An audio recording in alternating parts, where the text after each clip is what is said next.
नमस्कार दोस्तों, मैं हूं आलोक श्रीवास्तव। मैं आपको नजरी नक्शा कैसे बनाएं इसके बारे में कुछ महत्वपूर्ण जानकारियां देना चाहता हूं। इसके लिए हमें ये स्लाइड पूरी देखनी चाहिए। स्लाइड में एक-एक पॉइंट स्पष्ट रूप से बताए गए हैं, जिसे आप लोग सभी लोग ध्यान से देखिएगा। हम लोग जनगणना 2027 के ऊपर काम कर रहे हैं, जिसमें हमें 22 मई से 20 जून तक काम करना है और ये काम मुख्य रूप से शिक्षकों को दिया गया है। पहली स्लाइड पे आते हैं। हमें अपने क्षेत्र का भ्रमण करना है और यह जानकारी इकट्ठा करनी है। मुख्य रूप से कौन-कौन सी जानकारी? पहली, हमारे एचएलबी में मुख्य सड़कें कहाँ-कहाँ पे हैं, गलियां कहाँ-कहाँ पे हैं, मोहल्ले कौन-कौन से हैं और हमारे एचएलबी में कौन-कौन से सार्वजनिक भवन हैं।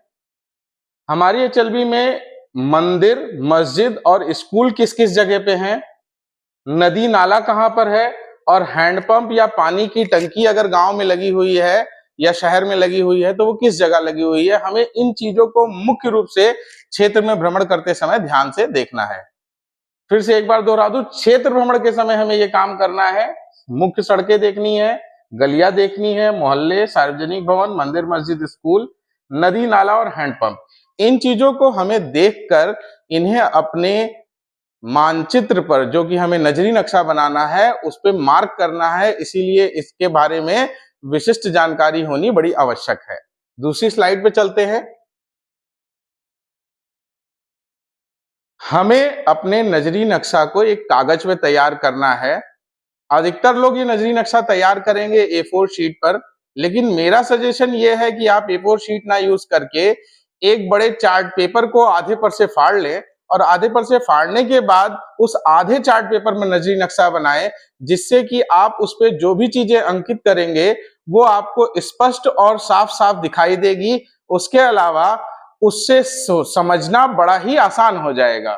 तो ध्यान से देखते हैं। सबसे पहले नजरी नक्शा बनाते समय हमें अपने नक्शे की दिशाएं मार्क करनी है। ऊपर की ओर उत्तर दिशा, इस तरफ पूर्व दिशा, नीचे की तरफ दक्षिण दिशा और अपने बाएं हाथ की तरफ पश्चिम दिशा। अगर हम इस तरीके से खड़े हों तो ऊपर उत्तर, नीचे दक्षिण, दाहिने हाथ की तरफ पूर्व दिशा और बाएं हाथ की तरफ पश्चिम दिशा, इस तरीके से दिशा को अंकित करेंगे और इसी दिशा के अनुरूप ही हम लोग कार्य भी करेंगे।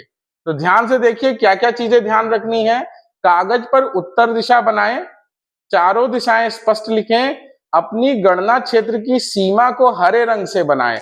अब यहाँ पे एक बात बड़ी स्पष्ट बताई गई है कि गणना क्षेत्र की सीमा जो आपको एचएलबी अलॉट हुई है, उसके जो सीमांकन करे वो हरे रंग से करें। हरे रंग से सीमांकन करने से एक फायदा ये होगा कि आपका नजरी नक्शा ज्यादा सुंदर दिखाई देगा और समझ से भरपूर होगा। आइए तीसरी स्लाइड पे आते हैं। मुख्य स्थलों को चिन्हित करना है। जितने भी लोगों को एचएलबी अलॉट हुई है, सबकी एचएलबी में या गांव क्षेत्र में या शहर क्षेत्र में कुछ ना कुछ मुख्य ऐसे स्थल जरूर होंगे जिन्हें आपको अपने नजरी नक्शे पर चिन्हित करना होगा।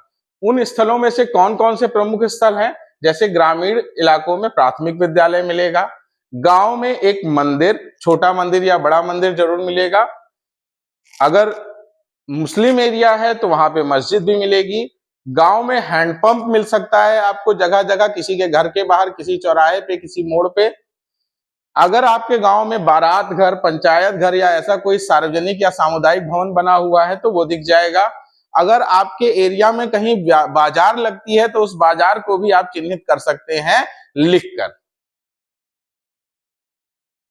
और एक बात और ध्यान रखनी है कि ये जितने भी स्थलों को दर्शाना है उनके लिए कुछ विशेष चिन्हों का ध्यान रखना बड़ा आवश्यक है।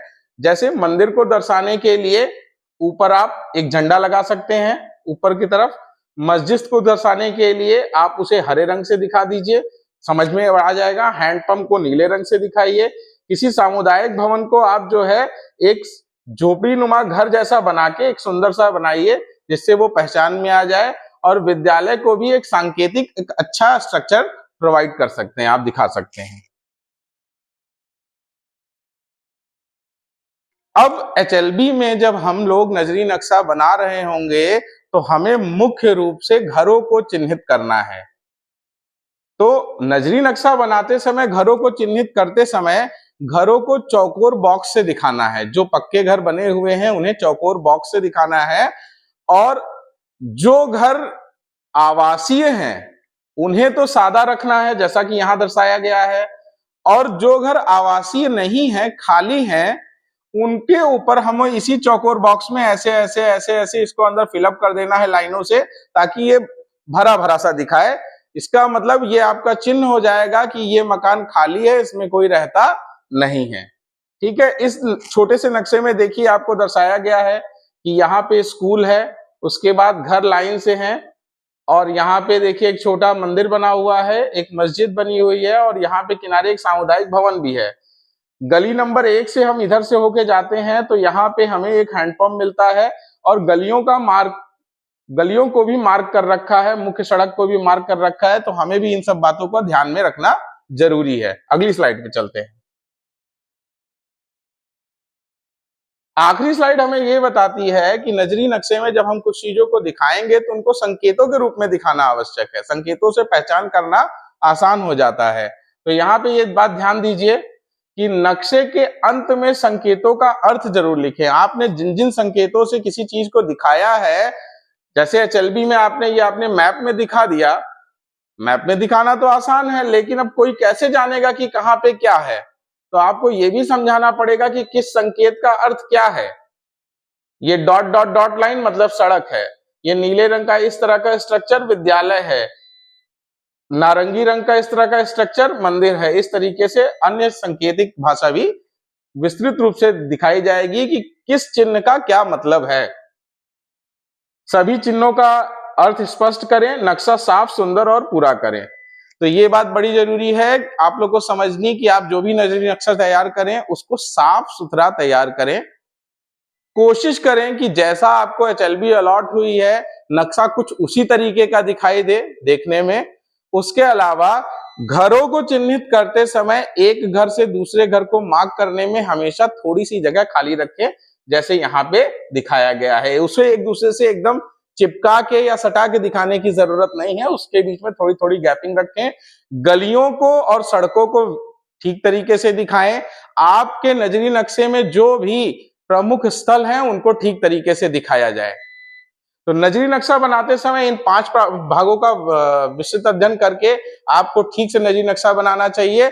अगर अच्छा नजरी नक्शा बनाएंगे तो आपको हाउस लिस्टिंग करना आसान हो जाएगा, और हाउस लिस्टिंग करने के बाद जब आप फरवरी 2027 में आप जनगणना के लिए उतरेंगे तो वो करना भी आसान पड़ेगा। बहुत बहुत धन्यवाद। अगर आपको वीडियो अच्छा लगे तो आप वीडियो को लाइक और सब्सक्राइब करें।